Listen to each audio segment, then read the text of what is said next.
Omo Namo Bhagavate Sarvatrelokya Prativishishtaya Buddhayate Nama Tayata Om Brum Brum Brum Shodaya Shoda Vishodaya Vishodaya Asama Samanta Avabas Paranagati Kagana Swabhava Vishuddhe Abhishinjantuma Sarvatata Gata Sugata Varavacha Amrita Abhishekera Mahamudra Mantra Pade Ahara Ahara Mama Ayo Sandarani Shodaya Shoda Vishodaya Vishodaya Kagana Swabhava Vishuddhe Ushnisha Vijaya Parishuddhi Sahasra Rasmi Sanjodite Sarvatata Avalokini Shat Paramita Paripurani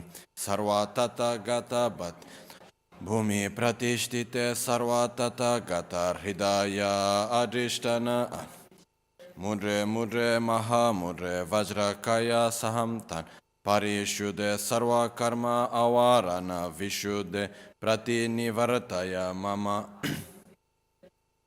Tathagata Adhishtite Om Muni Muni Maha Muni Vi Muni Vi Muni Maha Vi Muni Mati Mati Maha Mati Mamati Sumati Bhuta Koti Parishuddhe Visputa Buddhishuddhe He He Jaya Jaya Vi Jaya Vi Jaya Smara Smara Spara Spara Sparaya Sparaya Sarva Buddha Adhishtana Adhisht Shuddhe Shuddhe Buddhe Buddhe Vajre Vajre Maha Vajre Su Vajre Vajre Gar Jaya Garbe Vi Jaya Garbe Vajra Jwala Garbe Vajro Bhave Vajra Sambhave Vajre Vajrini Vajra Satvanam Cha Kaya Parishuddhir Bhavantu Me Sada Sarvagati Parishuddhish Sarva Tata Gatascha Mam Samasvasai Buddhaya Buddha Shodaya Vibodaya Viboda Mochaya Mochaya Vimochaya Vimocha Shodaya Vishodaya Mochaya Mochaya Samanta Parishuddhe Sarva Tata Gata Hridaya Adhishtana Adhishti Mudre Mudre Maha Mudre Maha Mudra Padye Svoha Omo Brum Svoha Omo Amrita Omo Ahun Tramri Am Amam Sarva Sattvam Scha Raksha Raksha Kuru Svoha Om A Guru Buddha Ushnish Vijaya Sarva Siddhi Omo Amite Amitoba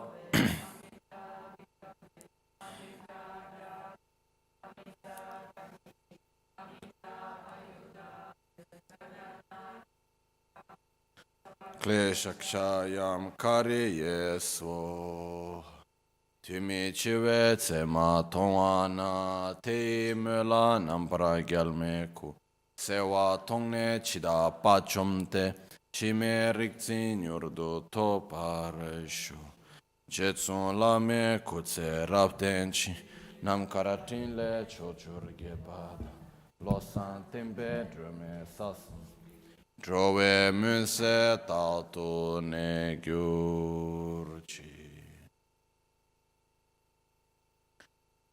Locho Sampo Pa Gyurtrashi Pa Tuche Tempe Trinle Yarngoda Pegye Drolur Zampe Dzeparache Palden Lame Shabla Solvade Omo A Guru Vajra Dara Sumatimu Nisha Sane Kar Uta Vardanya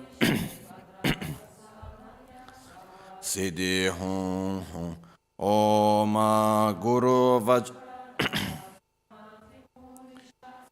Karma Uta Vardanya Shri Bhadra Varsa Manya Sarva Siddhi Hum Hum Om A Guru Vajra Dara Sumatimu Nisha Sane Kar Uta Vardanya Shribar Varsa Manya Sarva Siddhi Hum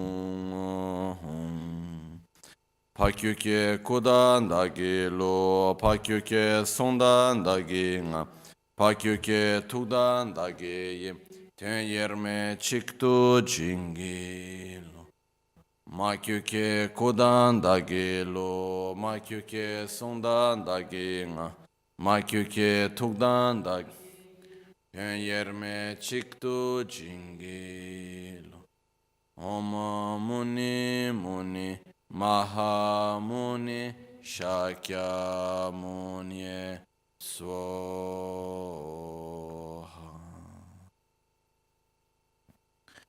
Sangye Chedan Soge Chanamla Chancho Pardo Dani Kyapsuchi Dagi Jinso Gibe Sonamgi Drola Pinchre Sangye Drupa Sangye Chedan Sogi Chonamla Chancho Pardo Dani Kyapsuchi Dagi Jinso Gibe Sonamgi Drola Pinchre Sangye Druparesh Sangye Chedan Sogi Chonamla Chancho Pardo Dani Kyapsuchi Dagi Jinso Gibe Sonamgi Drola Pinchre Sangye Druparesham.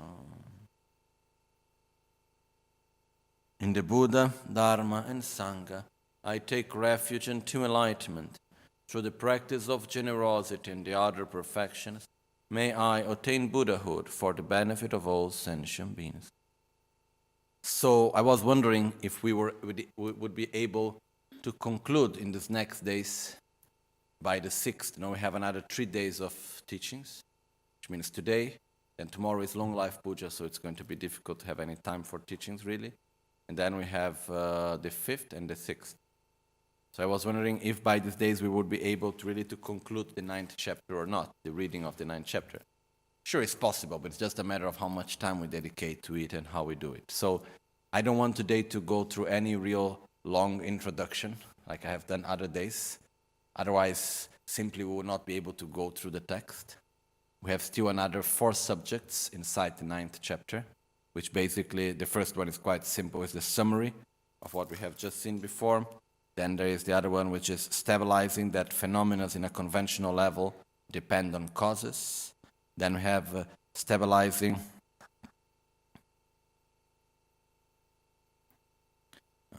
this is a little bit strange the way it's translated here in Italian. It's basically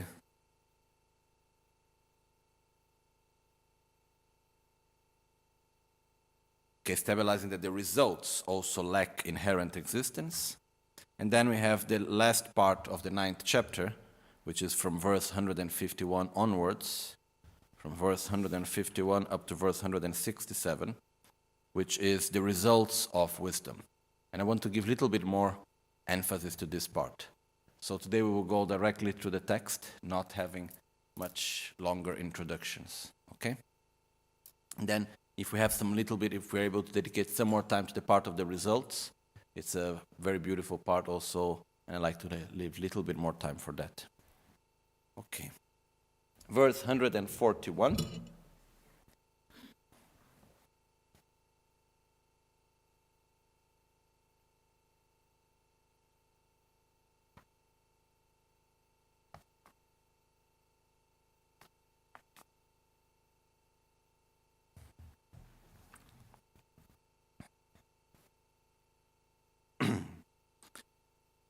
Which is the conclusion of this part in which we are analyzing that impermanent phenomena cannot exist without having had a cause. Now we did all this analysis these last days regarding if is there a primordial cause for existence and so on and so on and so on, and we finally got to the conclusion, no, there is not, because if there would be one primordial cause, what would happen is that this cause would need to exist without having had a cause, but will give results. No? And the text says, Tewe tetar namche pe gayang gyume ye mayin.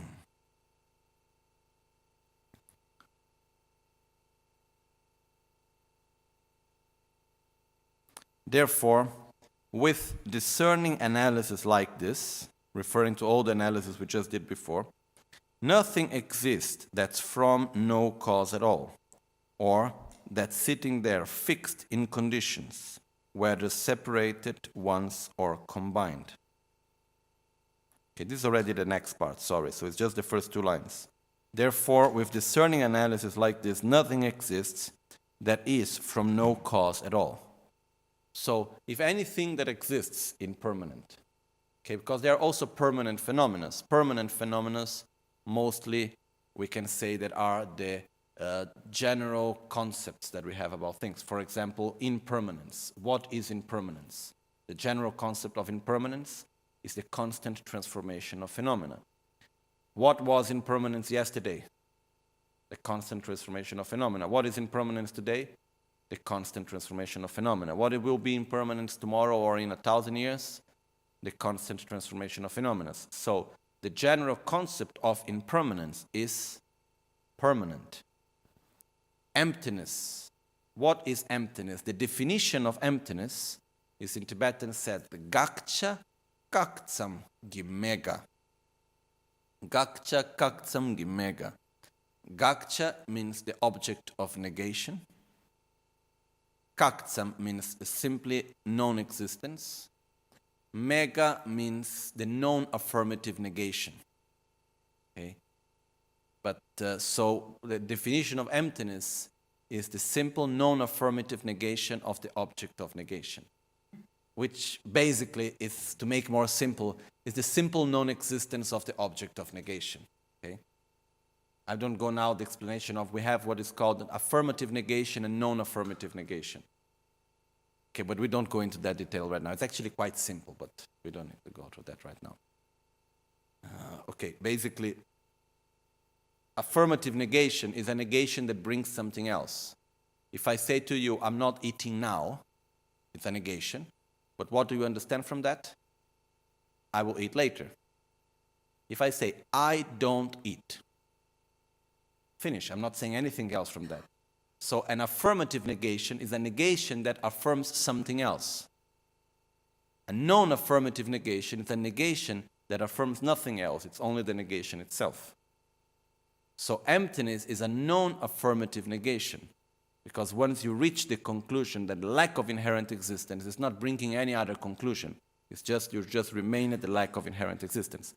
And there have been huge debates if emptiness is an affirmative negation or a non-affirmative negation, okay? There are many great masters. There are many, many debates about it. Anyhow, according to Lama Tsongkhapa, he stated very clear that emptiness is a non-affirmative negation, which means once you reach at emptiness, there is nothing else that will come out from it, okay? So it's a non-affirmative negation of what? Of inherent existence, of the object of negation. So the definition of emptiness is the simple non-existence or an non-affirmative negation of the object of negation, or the simple non-existence of the object of negation. That's the definition of emptiness. Gakcha kaktsam gimega. Okay? In other words, what's the definition of emptiness? The simple non-existence of inherent existence. But the point is that what was the point that we are right now? What was in emptiness yesterday? What was emptiness yesterday? The simple non-existence of the object of negation. What is it today? The simple non-existence of the object of negation. What will it be tomorrow? The simple non-existence of the object of negation. So emptiness is not changing every day. Today emptiness is like this, tomorrow it changed a little bit. So if you meditate on emptiness today, it will be in a way, oh, but if you wait, tomorrow, next year, emptiness will change. Okay? It's not. It is always the same. So emptiness, it's permanent. And it's a general concept. Okay? That can be perceived conceptually or directly. But that just is to say there are permanent phenomena. To make it simple, what are the impermanent phenomena? Everything that we can see with our eyes or with any of our five senses is impermanent. Our mind is impermanent. What is constantly interacting with other phenomena around it is impermanent. Okay? What is not interacting with other phenomena It's permanent, basically. So, in the moment that we have something that is impermanent, when we look to this world, is it permanent or impermanent? It's impermanent. But, so if it's impermanent, if myself, I am impermanent, if the world, everything I perceive around myself, it's impermanent, it had a cause, but I cannot find a primordial cause. Why? Because if there would be one primordial cause, I would need something that existed without having a cause, existed by its own self, but interacted and gave results. And it's not possible, because in the moment that something, it's independent, it's not interacting. Okay? So, this is, as we say here, thus, therefore, with discerning analysis like this, that we did all the analysis that was done before, nothing exists that is from no cause at all. Nothing that is impermanent exists that has no cause at all. So,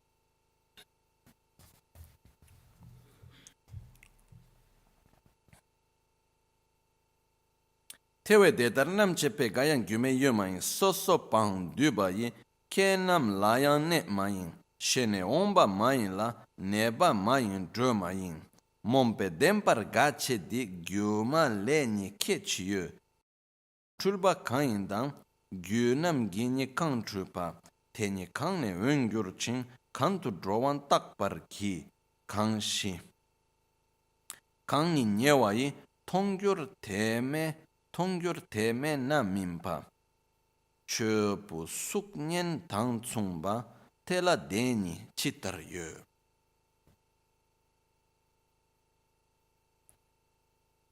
141. Therefore, with discerning analysis like this, nothing exists that is from no cause at all, or that is sitting there fixed in conditions, whether separate ones or combined. In fact, nothing has come from something else, and nothing remains, and nothing goes. So anything taken as truly existent by bewildered minds, what difference does it have from an illusion? So the point here is that,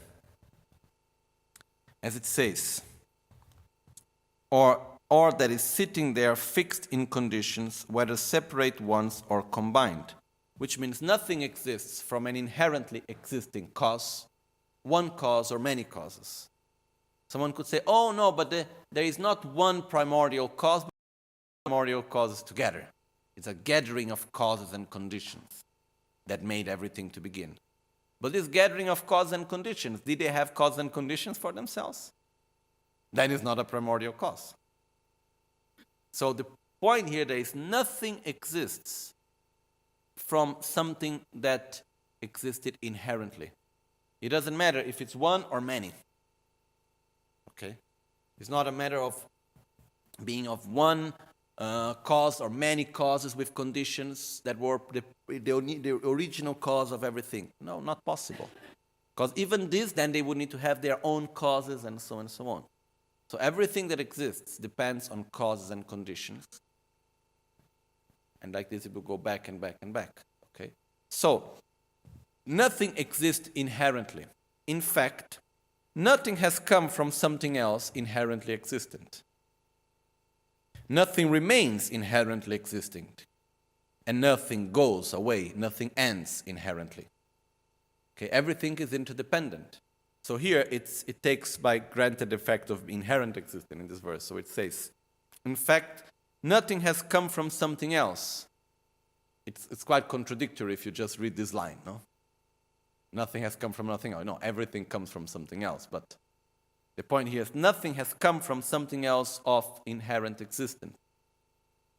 Nothing remains inherently, and nothing goes away, nothing ends inherently. So, anything taken as truly existent by bewildered minds, what difference does it have from an illusion? Phenomena appear to us as being of inherent existence. We grasp at it, we believe in it. When not analyzing, reality is solid. Okay? If we do not analyze, if we just let things flow as they appear to us, it's okay. I am here, you are there, the book is here, I'm drinking my water. Everything is okay. Everything is fine. There's nothing wrong with all of this. But in the moment I start analyzing, and I go to check, okay, phenomena do exist, but how do they exist? How they actually appear to me? Yes, I am drinking the water, but what is the water that I'm drinking? Where is the water that I'm drinking? And when I go to analyze it, I will see that actually it does not exist as it appears to me. Everything that I perceive appears to me as if it existed inherently, out of its own characteristics, independently of everything else. But when we analyze, we see that such reality doesn't exist.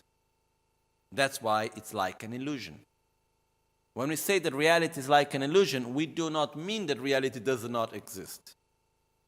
Okay? It can only be like an illusion because it exists. Otherwise, it couldn't be like an illusion. Okay? So, it's like when we talk about a dream, okay? Let's take, for instance, we are dreaming and we dream of a certain person. We are dreaming and we see Devadatta in our dream, okay? And there is Devadatta in our dream. And does the Devadatta of the dream, does he exist or not? Of the dream. Yes. Does the Devadatta of the dream exist as a real Devadatta? No. No. For example, another example, I am in the dream and suddenly I see this elephant running after me. The elephant of the dream exists. But is it a real elephant running after me? No. It's the elephant of the dream. But while I am dreaming, how does it, if I don't know that it's a dream, how does it appear to me? As being the elephant of the dream or as being a real elephant? As being the Devadatta of the dream or as being real Devadatta? If I like Devadatta, what I develop in the dream? Attraction. If I don't like Devadatta, what I develop in the dream? Aversion. Why? Because it's real Devadatta in my dream. That's how I experience it. What happens if during the dream we realize that the dream is a dream? We suddenly, during the dream, we understand that we are dreaming. What happens? Do we still develop the same attraction and aversion? No. We still see Devadatta, we see the elephant, but we know it's a dream. So we can snap our finger and transform the elephant in a butterfly if we want. We can do whatever we want because it's a dream. Okay. So the analogy is that now, in the moment that we see phenomena as being of inherent existence and we grasp at phenomena as being of inherent existence, it's like being in a dream and not knowing that we are dreaming. Phenomena appear to us as being of inherent existence and we believe in it. Okay? This is like dreaming and not knowing that we are dreaming. Being under the spell of an illusion and not knowing that we are under the spell of an illusion. In the moment that there is a direct realization of emptiness and we come out of the meditative state, still because of the imprints of ignorance, phenomena still appear to us as being of inherent existence. But I know it's not.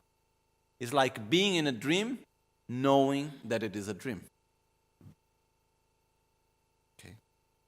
In the moment of enlightenment, it's like waking up. Because there is no more appearance as inherent existence. This doesn't mean that reality doesn't exist, but that there is no more the appearance as being of inherent existence, and there is no more the grasping also. Okay? So if we make the analogy, it's like the state in which we are right now is like the one of being in a dream, not knowing that we are dreaming. In the moment that there is a direct realization of emptiness, while the state of realizing emptiness is like waking up, then when we go out of the meditative state, it's like sleeping again, but knowing that we are dreaming. And then when reaching enlightenment, it's like being constantly awakened. Okay, that's why also if we very often is used the word to be awakened when we talk about enlightenment also. Okay, there are many analogies that we can use. So in this point, what it's saying is that reality is like an illusion. It doesn't mean that it doesn't exist, but it doesn't exist in the way how it appears to us. And what's the illusory aspect of reality? That it appears to us as being of inherent existence, but actually it is not. Okay? So as it says, so anything taken as truly existent by bewildered minds, what difference does it have from an illusion? Okay. I think it's quite clear, no? The question was, so, if everything is an illusion, then the child that is playing with his illusory friend, it also exists, and his reality is true. Okay, let's make things clear. Everything is not an illusion. Reality does exist. But reality has an illusory aspect. It's like an illusion. There is a big difference to say that everything is an illusion and to say that everything is like an illusion. It has an illusory aspect. What's the illusory aspect? Phenomena appear to us in a way differently of what they are. They appear to us as being of inherent existence, but they are not. Okay? What is the way how we can discern if something exists or if something does not exist? If something is an actual illusion or is not an actual illusion? In the moment I have my illusory friend and I'm imagining him and so on, it is an illusion. Why? Because I imagine someone coming and talking to me and doing this and that and so on. But the value that I am assigning, the basis of imputation, cannot sustain it. Okay? So something becomes existent in the moment that I believe in it, and also the basis of imputation, which means the gathering of parts in which I assign that value, can fulfill and sustain the values that I am attributing. There is a very clear division between what is reality and what is not reality. Okay? So otherwise everything can be true, and it's not like this. Then Santa Claus would exist and everything else, okay? It's not like that. So, it's just important. There is an illusory aspect. It doesn't mean that everything is an illusion, okay? In the same way, what's the illusory aspect of the dream? That we believe that the dream is actually true. But if I know that the dream is dream, there is no illusory aspect. It's just okay. This doesn't mean to say that the dream is like an illusion. It doesn't mean that the dream doesn't exist. The image that I see in the dream exists, but it doesn't exist as the actual person. Okay? That's the illusory aspect of reality. Okay? Yes, right here.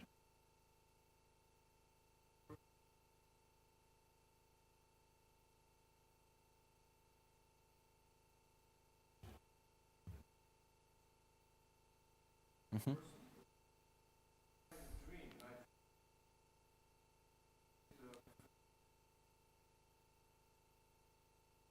When we have a dream is fully made only, so the question you made is, when we see a person, we assign a value and characteristics, we make the imputation of the name based on the basis of imputation, which is the mind and body of the person, of what we see basically, no?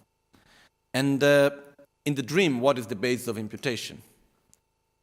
The dream is a state of mind which is fully of our mind consciousness. It's not of our other five senses. Okay?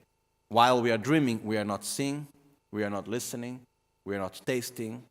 We can see, we can listen, we can taste, but all of this is done. We have the experience of tasting, of listening, of touching, and so on. But we are not really listening, tasting, and so on. So the dream state is all made by the mind consciousness, not by the other five senses consciousness. And what's the object of perception of the mind consciousness? Mental images. Okay? So in the moment of the dream is all based on mental images. The basis of imputation is my own mental images. It's the memories and the concepts and all of this put together. So it's my own mental image that is used as a base for the dream. Okay?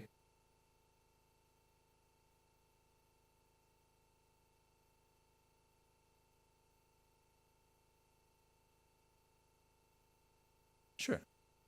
Yeah, in the dream we get all the 5 senses we can experience in the dream. But the 5 senses is not the actual consciousness of the 5 senses, because the 5 senses consciousness perceive the actual objects of the 5 senses. Then in the dream, the object of perception is the mental images, the memories, and so on. Okay? Mongpa dempar kangche di gyuma leni kechiyo. Gyume truba kain dang gyunam geni kang truba. Teni kang ne ongyur chin kang tu drawang takpar ki. Kang shi kang ni nyeba ing tongyur teme na mimpa. Chobu suknyen tang tsumba tela deni chitar yo.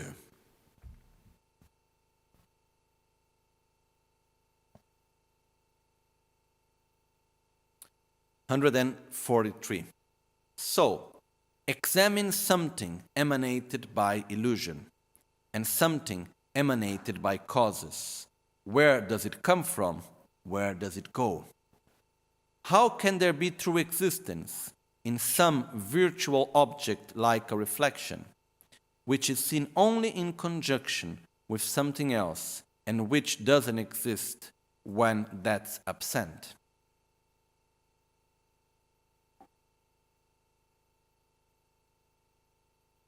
Quindi, so, examine something that is emanated by an illusion. The example that is given in the traditional texts, is the example of the elephant and the horse that is emanated by an magician. Someone that is making illusion. And this looks like originally in India they would do this sort of magic that they would take a small piece of wood or a stone, and they would use that as a basis of illusion. And the people that were seeing the show, they would see it as a real horse or a real elephant. Okay? And it's said that illusion was made by the power of concentration, by the power of mantra, and by the power of substance. I don't know what substance they would use at the time, but anyhow, they would use the union of substance, concentration, and mantra in order to make the illusion. So, and there will always need to be a basis of illusion. So the basis of illusion normally it will be like a wood or stone. And on this basis of illusion, people will look at it and it will seem like a real elephant or a real horse. Okay? So the point here is saying, so examine something emanated by illusion and something emanated by causes. Where does it come from? Where does it go? So, and it continues. How can there be true existence if in something virtual, object like a reflection? When we take, for instance, the illusion, and we have, let's say, the horse, and we start to analyze the horse. Without analyzing, it seems that it really exists there. If we start to analyze, where did this horse come from? Which were the causes? Where did it come? How does it exist? Where is it going? Then we can understand that it is an illusion. Why? Because the horse, as it appears to us, it doesn't exist. No? If we really go to analyze, we can understand that it is actually an illusion. But let's take, for instance, something that actually appears from actual causes. Let's say I have the cup in front of me. Okay? When I see the cup, how does the cup appear to me? As if existing independently of everything else. That's the illusory aspect of the cup. I look at the cup is here, I can drink tea in it, I can see the cup clearly, but it appears to me just as if it existed independently of everything else, just as if it existed independently of the imputation of the name, of the observer, of causes and conditions. It's just there. Okay? It's not only a matter of seeing, it's the same thing with listening, with touching, with all our senses. So when we perceive an object, in this instance the cup, it appears to me as if it existed out of its own characteristics. If I go to analyze, where are the causes? Where has this inherently existing cup come from? Can I find a cause? No, because in the moment that it has a cause, automatically cannot be any more of inherent existence. In the moment that for it to exist in its conditions, it cannot be any more of inherent existence. In the moment that it's a cause for something else, it will transform into something else, it also cannot be of inherent existence. So how can there be true existence in something, in some virtual object like a reflection? When we talk about the reflection, for example, of our face in the mirror, when we go in the morning, we look at the mirror and we see our face. Actually, really, what are we seeing? Our face or the reflection of our face? No? It's quite shocking maybe, but none of us have ever seen our face. Never. The only thing we have seen is the reflection. I don't know if we can take our eyes out, and put around and look at our face, The only thing we can see is the reflection of our face or the representation of our face in a picture or whatever. But we have never really seen our face truly. So what happens from that, basically, is the fact that when we look in the mirror in the morning, we are still a little bit sleepy, or we're very awake, and it doesn't make much difference, really. What do we think to see? The reflection of our face or our face? Our face, right? So conventionally, without analyzing, what do we see? Our face. While when analyzing, what are we seeing? The reflection of our face. We are not seeing our face. We have never seen our face. Okay? When we analyze it. So similar to that, when phenomena appear to us, how do they appear? As being of inherent existence. When we go to analyze it, can we find such inherently existing phenomena? No. And what is enough for us to see that is like an illusion? That it depends on causes and conditions. The simple fact that a phenomenon depended on causes and conditions, the simple fact that it has results, it's enough to prove that it's not of inherent existence. So, originally, we were also analyzing that phenomena cannot be of inherent existence because they depend on the imputation of the name and so on, which is something very important also. But as we go on, we can understand that actually phenomena lack inherent existence by the simple fact that they depend on causes and conditions. It is totally, incompatibile, not compatible.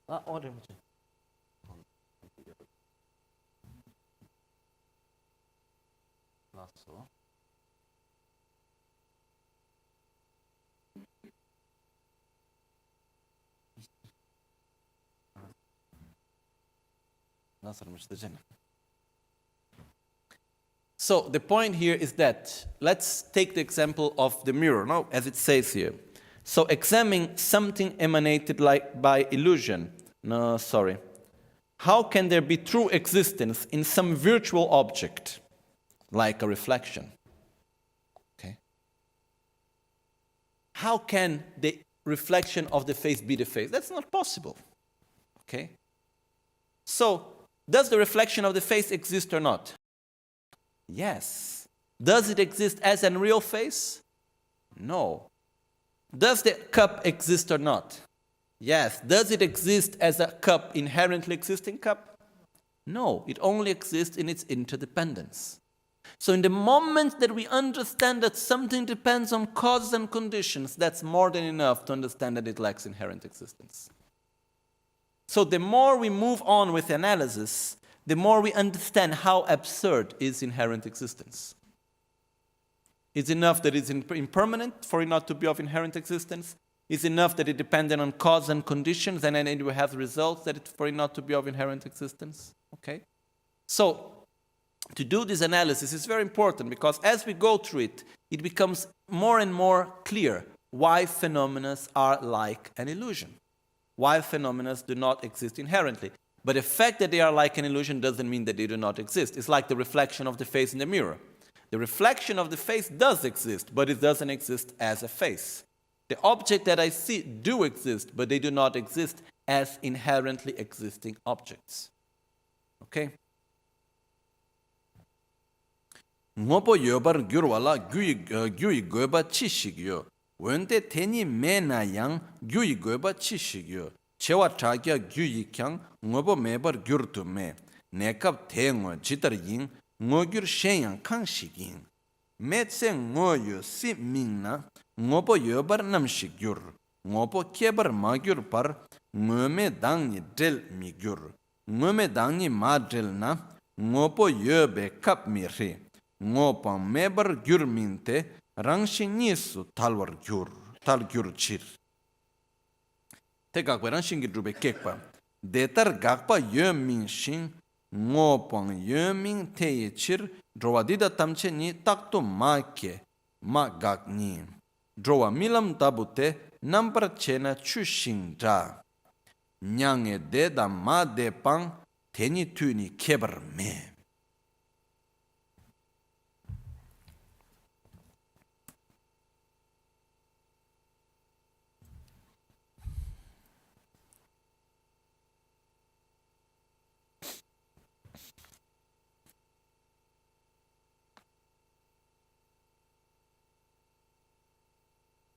Okay.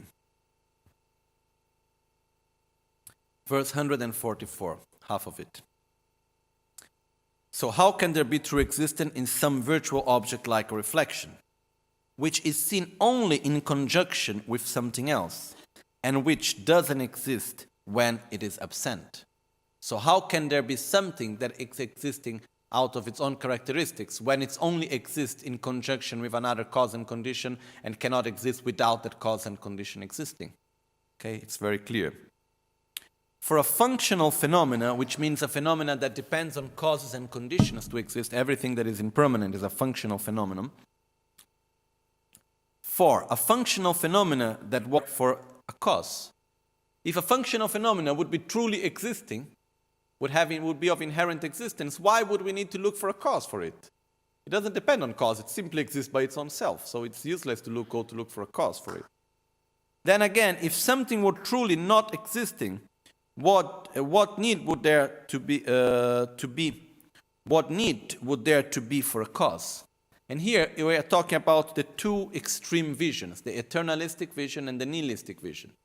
The eternalistic vision is where everything exists out of its own characteristic. It is like this.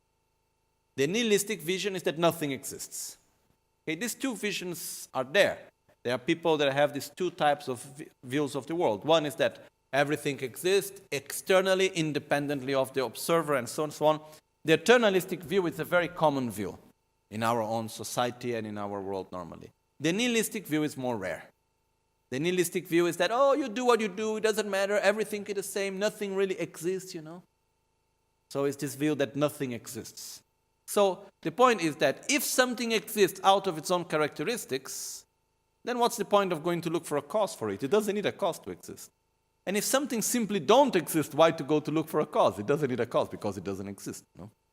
So in the moment that we see that phenomena do have a cause and a condition, automatically it means that they cannot be of inherent existence.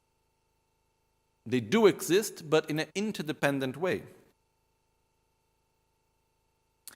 There can be no transformation of a known phenomenon even by means of 100 million causes.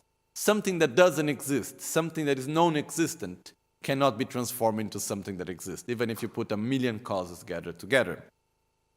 How can something in that state become a functional phenomena? How can something that was non-existent suddenly become a functional phenomena? This is not possible. This we are once again saying it's not possible there to be something that didn't exist, suddenly it exists, and it gives results to other things. That's not possible. If it exists, it's because there were causes that came before. But, so how can something in that state become a functional phenomenon? But what else could come into functional existence other than a functional phenomena? Nothing else. But it isn't a functional phenomenon at the time of being a known phenomenon. When will it come to exist as a functional phenomenon? But without its functional existence but without its functional existence coming to arise, it won't leave being a known phenomenon. This is because some philosophical views, they will still say, no, but there is a primordial cause, something come, but actually it's something non-existent that after takes existence. If something is non-existent, it will continue to be non-existent. It cannot suddenly become existent. And if it would become existent, the non-existent nature is a permanent nature. So it cannot suddenly become impermanent. Or it has never been non-existent, but it cannot be at the same time non-existent and existent at the same time. But there are people that think like this. There are some views that say, oh yes, conventionally reality exists, but truly it doesn't exist. So you are telling me that at the same time the cup exists and at the same time it doesn't exist? How can these two things be together? That's not possible. Okay? But there are views that goes in this way. Oh, nothing exists. It's all an illusion. So inside your illusion, reality exists, but actually it doesn't exist. So let's make things clear. Does it exist or does it not, or it doesn't exist? Is it a phenomenon or is it a non-phenomenon, something that doesn't exist? The two things cannot coexist together. Okay?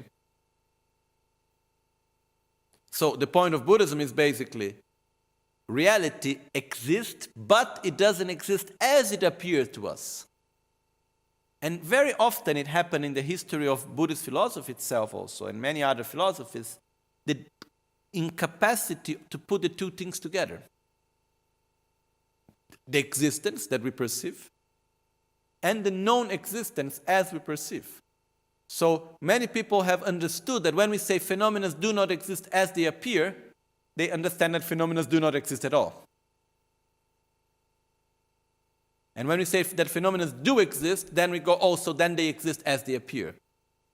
So the point that Buddha made clear is that phenomena do exist, but they do not exist as they appear. Okay?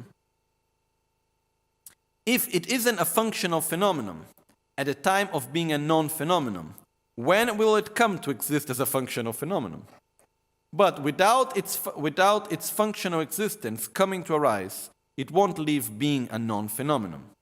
Without leaving being a non-phenomenon, no occasion will occur for its coming to exist as a functional phenomenon.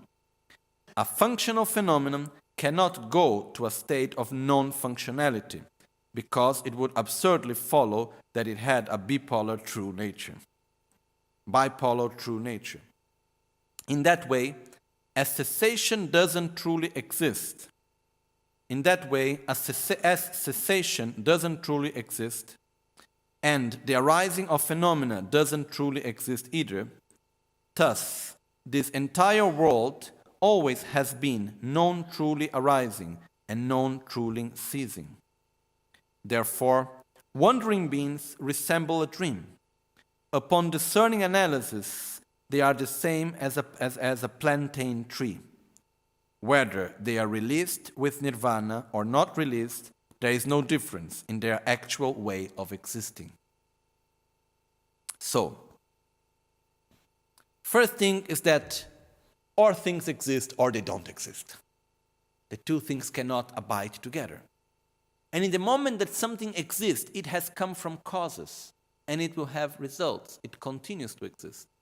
Something that exists cannot become non-existent. I can take the cup, for instance. The cup exists. I can break the cup.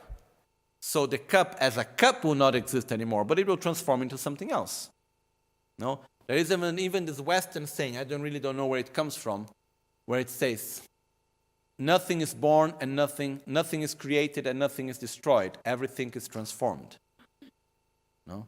I don't know exactly who said this, but I have heard it many times. I've heard it many times. So the point is that, sorry? I don't know who said this. Someone said this. Someone wise said this, okay? Who it was really, I don't know. Anyhow, the point is that when we say that nothing is created and nothing is destroyed, everything is transformed. The self, the beings, ourself, where have we come from? from another causes that were coming before us, and so on. When we die, it's just a transformation. We will transform into something else. We will continue into another life, whatever. So the point is that nothing exists inherently, which means comes out from nothing. And nothing will end inherently, which ends out in nothing. Okay? Everything is in a constant wave of transformation. So existence and non-existence cannot coexist.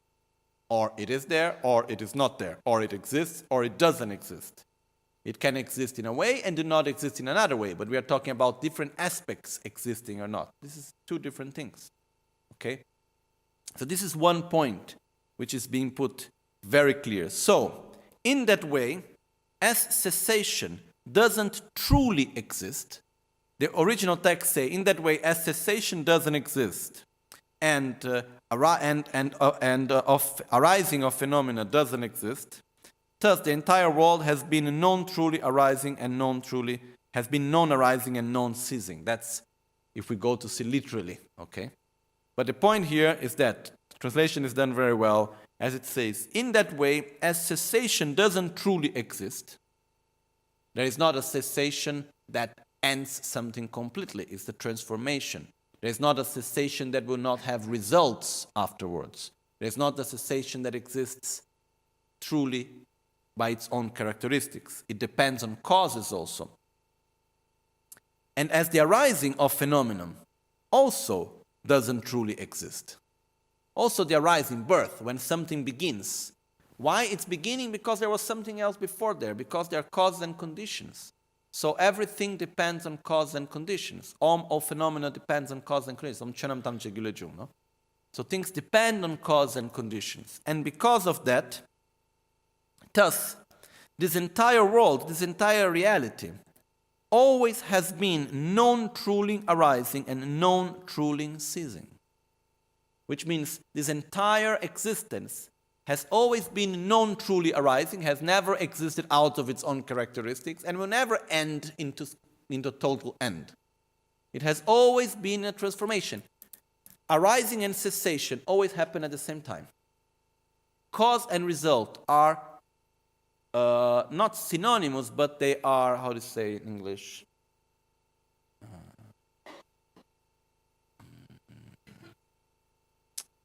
Whatever is a cause is also a result. Whatever is a result is also a cause. Cause and result are of the same nature. You cannot find a cause that is not a result. You cannot find a result that is not a cause. Okay? Yes, mutually inclusive. So what happened is that since this entire world has always been existing from something else and has always been transforming into something else, but it has never been truly existing from beginning, and it will never have a true end. In other words, actually it's quite interesting, no? Because in the moment that we believe that the world had a beginning, we believe also that it will have an end.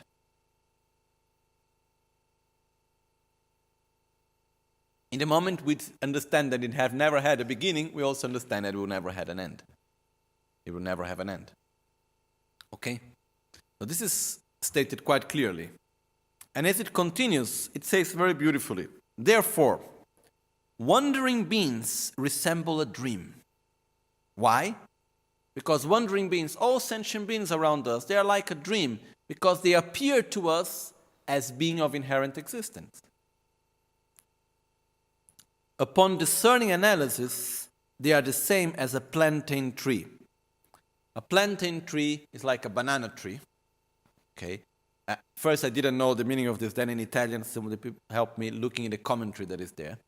The meaning of the plantain tree is that basically it's not like a real tree. In the sense it's made of many layers of bark. So if you start taking away all the layers, you cannot find wood inside, basically, no?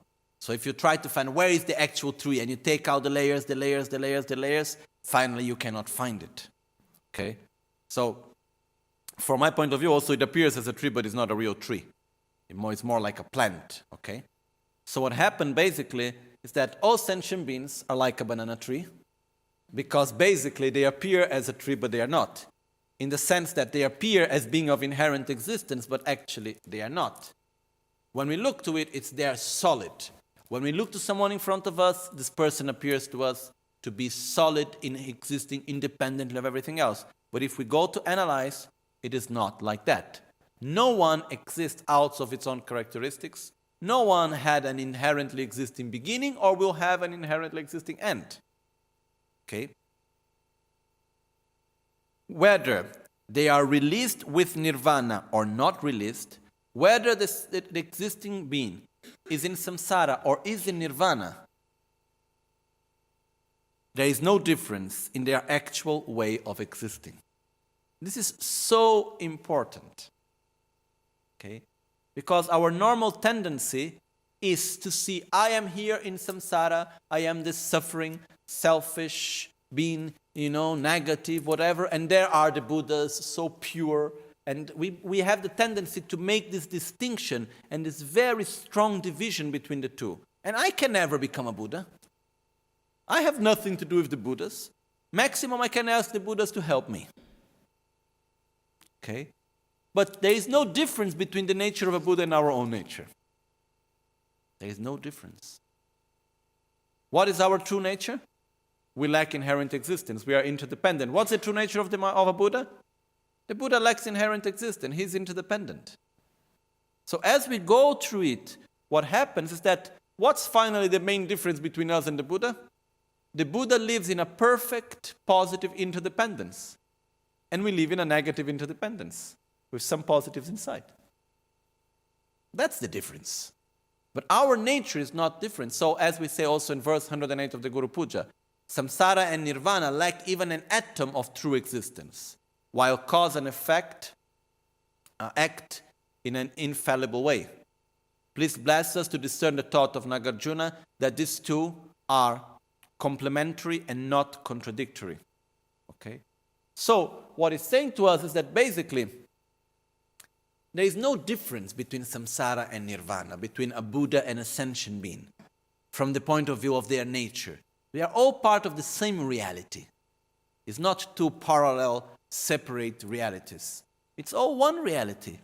The difference is that we do not know how to deal well with interdependence. We do not live reality in a coherent way. And because of that, we don't know how to use interdependence in the right way. And the Buddha does. That's the main difference, making it simple. No? But this has become so important because by this we can really understand our true nature and our potential of enlightenment. Then there is also one part here. Let me just check the Tibetan, 1 second. Droa milan tabote number chena chushinda. Nyange deda made panteni tu yan kebar me droa dine tam chedi taktu make magagni. Okay. Because the Italian translation is a commented translation. It's not a literal translation. So it has some parts that are added in it. So there was one part in the Italian translation which is saying that from the very beginning, sentient beings are released in nirvana. But this is not in the original text. Okay? It is correct. It is coherent with the moment of the text, but it's not in the text in Tibetan. That's why it's also not in the translation in English. But the meaning of that is that since the very beginning, since always, sentient beings have always been relieved in nirvana. This is in the Heart Sutra. We find these parts. Which means we have been relieved. Nirvana in this context means inherent existence. Nirvana literally means nyangele deba, to go beyond suffering. Suffering in this context means inherent existence. So we are released in nirvana in the sense that since begin last time, we have always been relieved in nirvana in the sense that we have always been free from inherent existence. So, what is our true nature? That we say that we have a pure nature. We have Buddha nature. The Buddha nature that we have, that is the same nature that Buddha has. The pure nature that we have, that is the same nature that Buddha has, is that we are free of inherent existence. That we do not exist independently of everything else. We are interdependent. And that's why it's possible to reach enlightenment. That's why it's possible to transform our mind. Because if we were inherently existing as an ignorant, selfish being and so on, we could never change. But because we are free of inherent existence, we can change. we can transform ourselves. And that's our true nature. That's our pure nature. That's why it's possible for us to reach enlightenment. So what do we need to do? We need to realize our nature, because the only way, okay, this is something very important actually. Now that we understand, at least we start to understand conceptually, okay, what is our nature? That we lack inherent existence. That our mind and our self, our being, we are interdependent.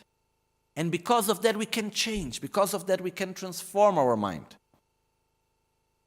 Because of that we can become a Buddha. What is a Buddha? Is someone just like us, an existing being that has used interdependence in the most perfect way and was able to eliminate completely not only the grasping at ignorance and the grasping at inherent existence, ignorance, but also the appearance of inherent existence, which is the imprints of ignorance, which technically are called the obscuration of defilements and the obscuration to omniscience. The ignorance itself, the grasping at inherent existence, is called obscuration of defilements, and the imprints, which means of ignorance, which is the appearance of inherent existence, is called the obscuration to omniscience. Okay?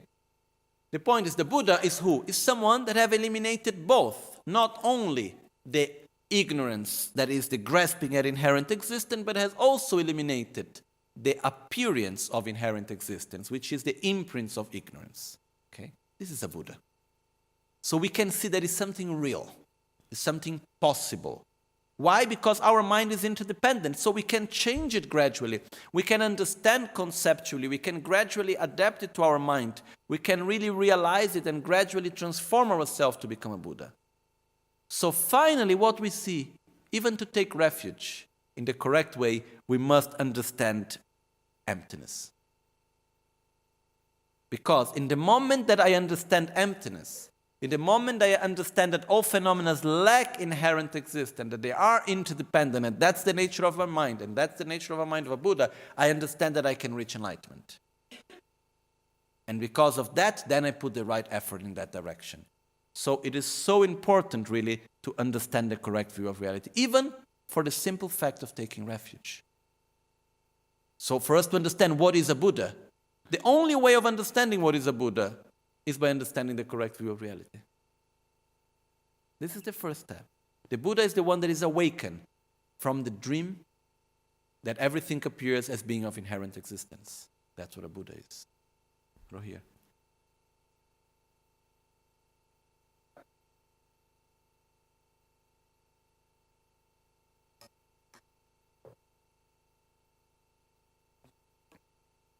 Well, the point is the following.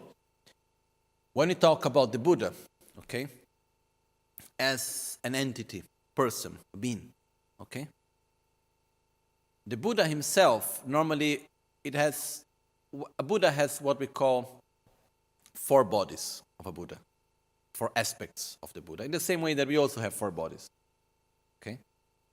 We have our mind, subtle, very subtle mind. We have our subtle body, we have our gross body, and we have also the nature of our mind. These are the 4 bodies, basically, okay? A Buddha also have this. There is the Dharmakaya, which is the very subtle mind of a Buddha, which is nothing more, nothing less than our own mind, totally free from ignorance and the imprints of ignorance, okay?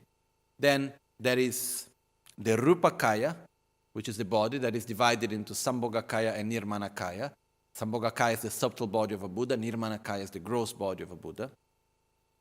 And then there is what is called Ngowo Niku in the Tibetan, that in Sanskrit it is called, someone remembers? Swabhava Dharmakaya. Swabhavakaya, which means Ngowo Niku. Ngowo means nature, Ni means the actual. Ku means body, the body of the actual nature. Swabhavakaya, yes, Swabhava means nature, so Swabhavakaya. Which means what? What is our Swabhavakaya now? What is our nature? That we lack inherent existence. Okay. What happened is that within the Buddha, the Buddha has also what is called gokten, what we don't have now, that a Buddha has. What we attain when we reach enlightenment. What is called gokten in Tibetan. Gok means elimination, den means existence.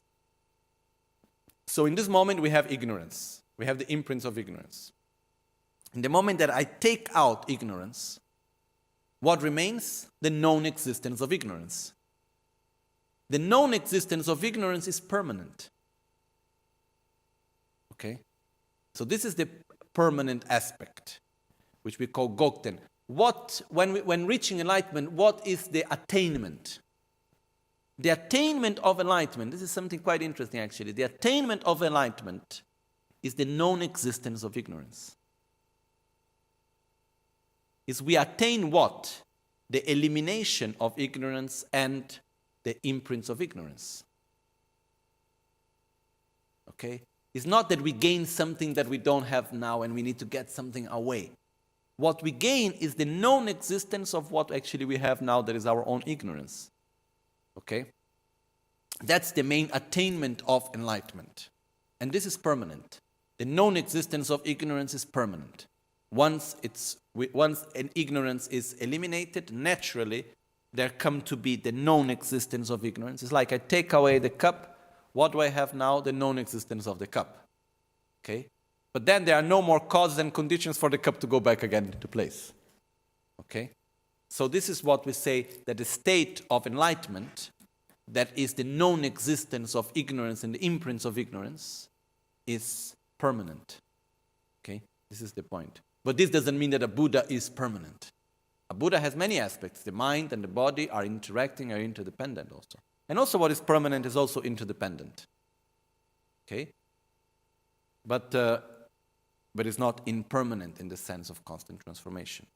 But a very important thing for us to understand here is that what is a Buddha? The Buddha is our own self, free from ignorance and the imprints of ignorance and all the other consequences, which is anger, jealousy, pride, miserliness, and so on and so on and so on and so on. So it's not something totally separated from our reality. It's not a parallel reality. A Buddha is within the same reality. There's only one reality that exists. And we are of the same nature. And that's why we can become a Buddha. Because we are of the same nature. The resources that any Buddha had before becoming a Buddha are the same resources that we have right now. There is no difference within that. That's why it's possible for us to reach enlightenment. Okay? And here we can see that's why how it's so important to understand the correct view of reality. Otherwise, we only believe in Buddha as a sort of a blind faith somehow. We can only take refuge once we know in what we are taking refuge. And what am I taking refuge in? Buddha. But what is a Buddha? Why do I want to reach enlightenment if I have no clue what enlightenment is? And to understand, at least start understanding what enlightenment is, we must have some understanding on the correct view of reality. That's what makes us to have an understanding of what actually enlightenment is. Okay? That's why I mean to be awakened.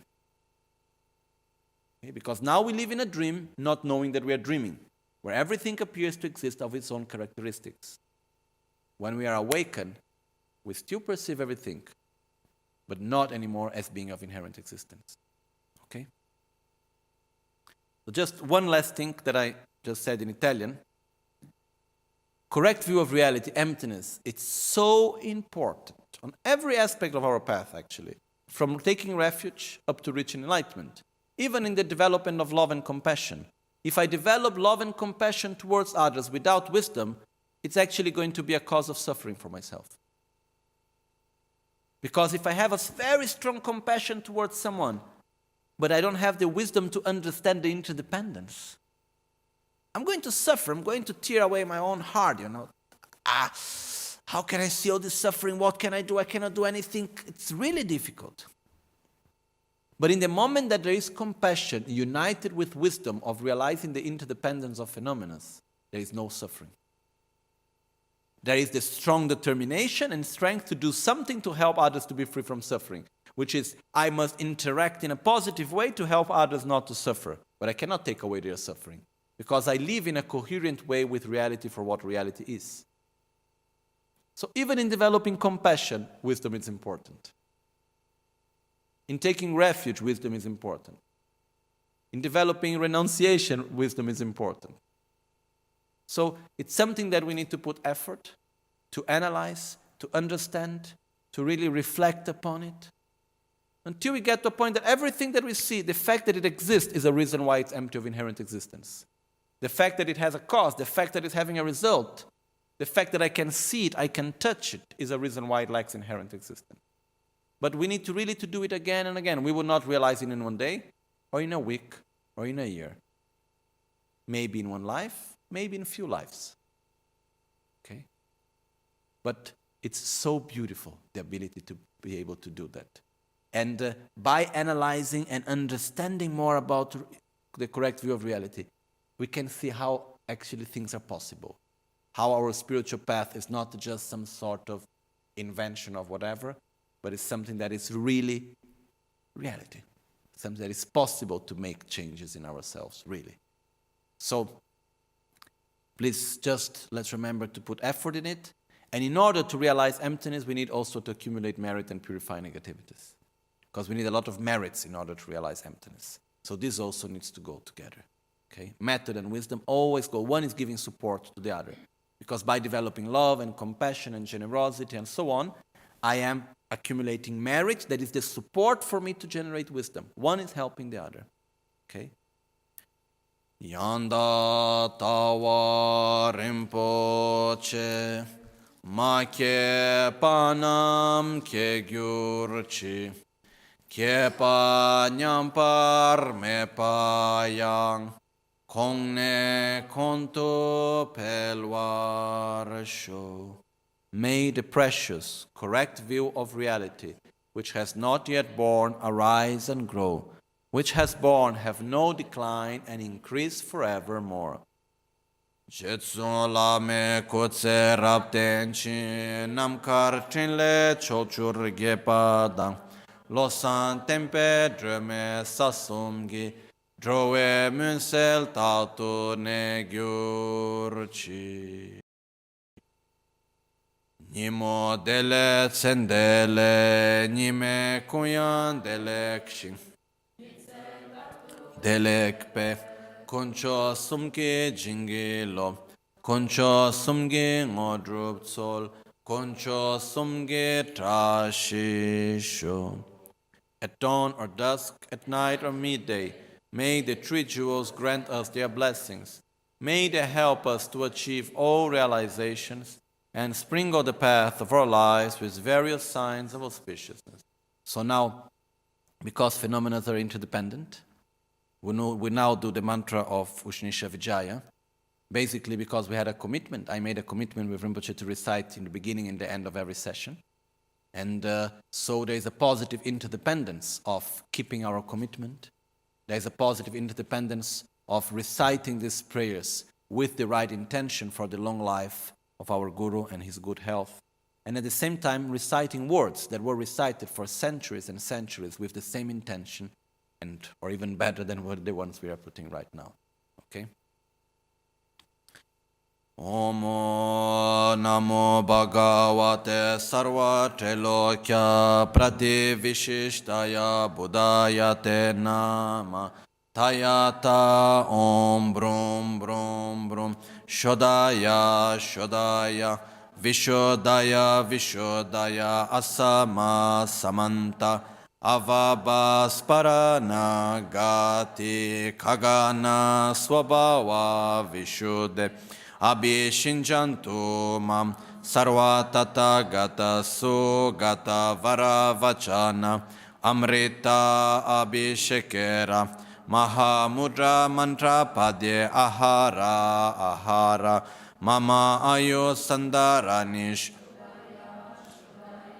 Vishodaya Vishodaya Kagana Swabhava Vishuddhe Ushnisha Vijaya Parishuddhi Sahasra Rasmi Sanjodite Sarvatata Gata Avalokini Shat Paramita Paripurani Sarva Tathagata Mate Dasha Bhumi Pratishtite Sarva Tathagata Hridaya Adhishtana Adhishtite Mudre Mudre Maha Vajrakaya Samhantana Parishuddhe Sarva Karma Avarana Vishuddhe Prati Nivartaya Mama Ayur Vishuddhe Sarva Tathagata Samaya Adhishtana Adhishtit Om Muni Muni Maha Muni Vi Muni Vi Muni Maha Vi Muni Mat